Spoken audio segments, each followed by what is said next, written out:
Hello viewers, I am Prachi Priyadarshini और मेरे YouTube channel news crayon की ज्ञानशाला सीरीज में आप सभी का बहुत बहुत स्वागत है।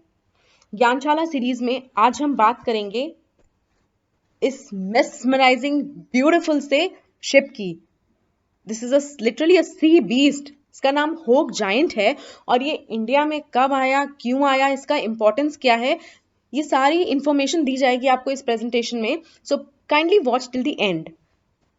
So this ship is India's first floating LNG storage and regasification unit, जो कि इंडिया के जयगा टर्मिनल पे, जो कि महाराष्ट्र में है, वहां पर ये इसकी बर्थिंग हुई है। और इस FSRU यूनिट ने अपनी सेल स्टार्ट करी थी सिंगापुर के केपिल शिपयार्ड से।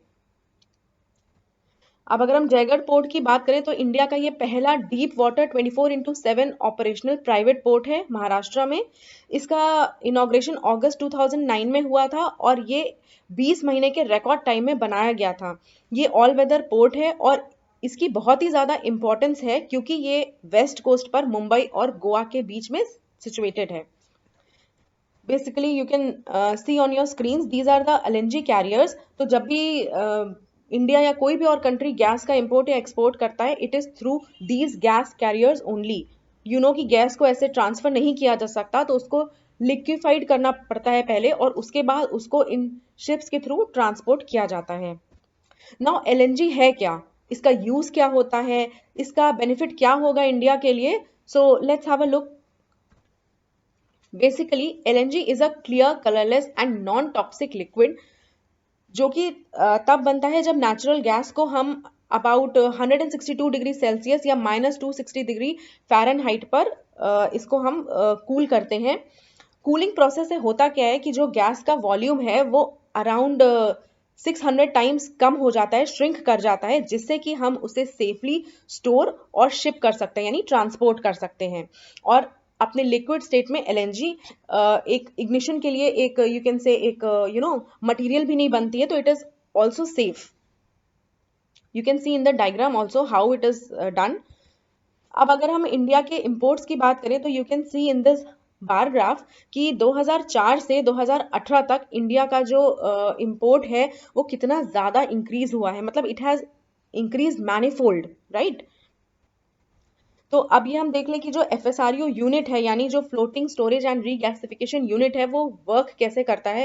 Here on your screen you can see an aerial view और यहाँ पर आप देख सकते हैं कि ये जो यूनिट है, जैसे कोई भी LNG कैरियर है तो वो इंडिया में किसी भी पोर्ट पे आता है, जब बेसिकली ये जो ऑनशोर फैसिलिटीज होती हैं वहां पर आके जब बर्थिंग होती है, तो ये पूरा FSRU यूनिट होता है, जहां पर you can C left and right. तो जो लेफ्ट वाला है दैट इज FSRU, वहां पर स्टोरेज एंड रीगैसिफिकेशन यूनिट है, मतलब जो लिक्विड गैस है उसको वापस से गैस में कन्वर्ट किया जाता है। और जो राइट वाला है वो स्टोरेज का काम करता है, यानी वो गैस को स्टोर करता है जो वापस से गैसियस फॉर्म में हो चुकी है। ऑलराइट, और उसके बाद उसको ट्रांसफर किया जाता है to different homes, business, industries, जहां पर उसको बर्न किया जाता है टू जनरेट हीट और electricity. LNG is now emerging as a cost-competitive and cleaner transport fuel, especially for shipping and heavy-duty road transport. अब अगर हम इंडिया के LNG इंपोर्ट्स की बात करें तो ये पिछले कुछ सालों में 31% से लेकर के 50% तक इंक्रीज कर गए हैं। यानी हमारा जो इंपोर्ट है गैस का वो बहुत ही ज़्यादा हो गया है, क्योंकि जो इंडिया का जो अपना नेचुरल ऑफशोर गैस प्रोडक्शन है वो काफ़ी ज़्यादा डिक्लाइन पर है। हमारे पास ऐसे कुछ गैस रिजर्व्स हैं भी नहीं। और जो कृष्णा गोदावरी बेसिन में बात हुई थी कि वहाँ पर गैस का कुछ फाइंडिंग्स हुई हैं कि वहाँ पर बेसिन मिला है जहाँ पे हम गैस एक्सट्रैक्ट कर सकते हैं, तो उस पर अभी काफ़ी ज़्यादा काम होना बाकी है, मतलब कुछ भी ऐसा कॉन्क्रीट नहीं मिला है। तो इंडिया का जो इम्पोर्ट है वो काफ़ी ज़्यादा बढ़ गया है।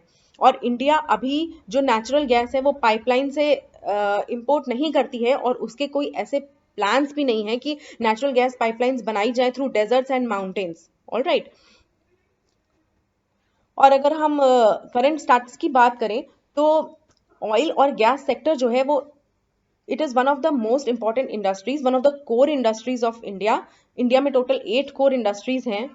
गवर्नमेंट प्लान कर रही है इन्वेस्ट करने का अबाउट 2.86 बिलियन, ताकि हमारा जो गैस प्रोडक्शन है वो डबल हो सके।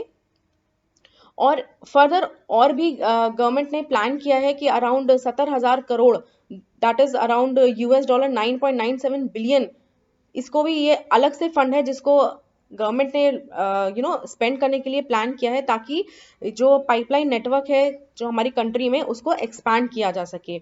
जैसा कि मैंने बताया आपको कि ये जो होक जायंट शिप है ये जयगढ़ टर्मिनल पे आया था, तो you can see here in the map कि ये जयगढ़ टर्मिनल महाराष्ट्र में है, और इंडिया के पास currently 6 operational LNG regasification terminals हैं, and our government further plans to have 1,000 LNG fuel stations across the country.